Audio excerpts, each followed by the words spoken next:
Oo, sumabit yan. Sumabit, natungkol yan. Oo. Kaya sasabihin, yung iba kasi sasabihin ni local yung nasira agad. Tangina. Tangina di ba nasira. Minsan sinasabi ko, kahit dali ko pa ang presyo yan, kung tumukod yan, nasabit yan, matatabingi talaga yan. Iba nga, napuputol pa eh. Oo. Ay, ganito na lang, ayusin na lang natin, pero di na kita sinili na labor. Oo.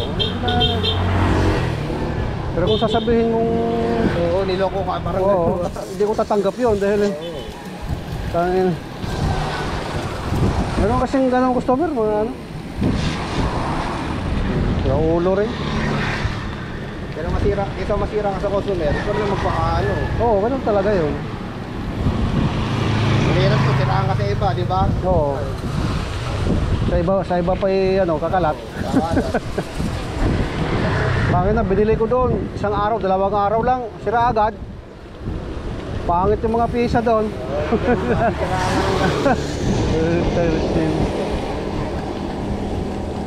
Sira agad. Talagang ganun lang, sirain mo yung negosyo mo.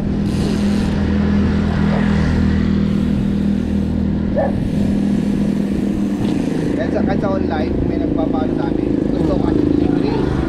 Eh, minsan malaki, hindi kaya ng lalamog rider na abunuan. Sabi ni Kuya ito, boss, hindi namin sisirain yung pangalan shop namin na ganyan kalaki lang. Kaya nga eh. Nakukuhin ka namin. Kaya nga, kahit sa amin, ganun lang ako. Sabi ko, tangin na hanap buhay ko to. Dito ako sisirain na ako. Ganong halaga, Yung iba kasi, sabi, kinakahuyan daw, mga ganun. Bubuhay siya itong kakahoy ko dito. Iwan mo na yung bike. Ayaw. Oo, kasi meron ganun. Kasi sa cellphone nga ba? Gusto nakikita niya habang ginagawa, ay magkantay ka. Oo. Katulad nung sa amin, program.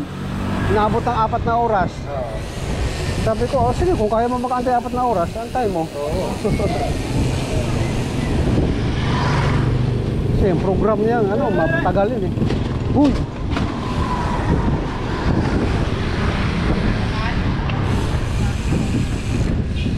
Sabi sa amin, yung magpapalit ng hub, yung mga matagal, papalit ang mga marayos guys. Oo. Ito iniintay. Bahala ka. Oo, magantay, bahala antay mo. Magtayan.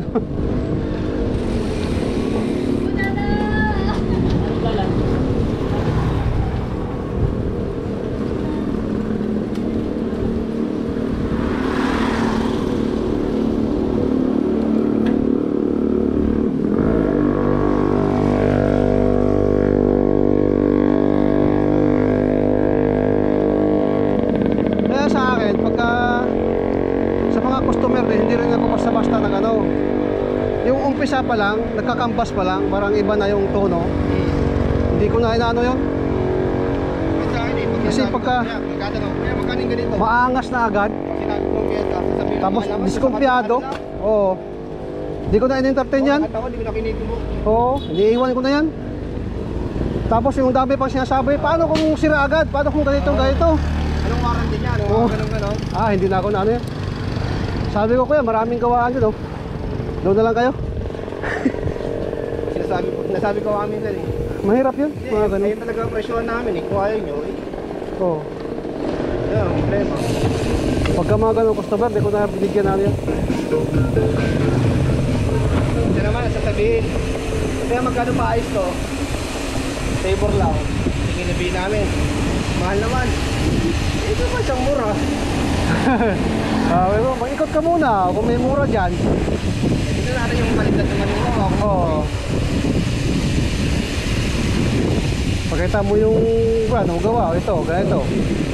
Kampas mo sa iba yan. Kung